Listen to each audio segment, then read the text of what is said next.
Philip Santangelo is a fourth-year business student at the University of Guelph-Humber, but his plans after graduation involve very little business at all. In fact, Santangelo is planning to become a commercial airline pilot. I should be training for another 4 years from this point and then start applying for jobs within Canada or other parts of the world, wherever there's vacancies available. He plans to use his business degree to fund his pilot training, a process that is very expensive and intense. But it's the amount of time required that really challenges pilots.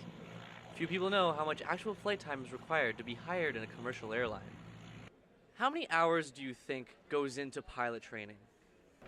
Probably guess around maybe 500 hours. I'd say about 100. I would say maybe about 80 hours. About 120, 130.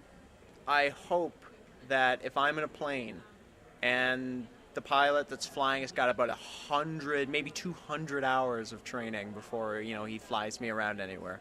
According to Air Canada, the minimum amount of in-flight training before a candidate can pilot a commercial jet is 1,000 hours. However, it is preferred that the candidates train for over 3,000 hours in training planes. And this does not even include the ground classes or the license tests, which pilots must complete at flight schools. Santangelo attends the Brampton Flight Center to learn the ways of the pilot. One of his instructors, Mike Lawson, says all training required can be done at the Flight Center.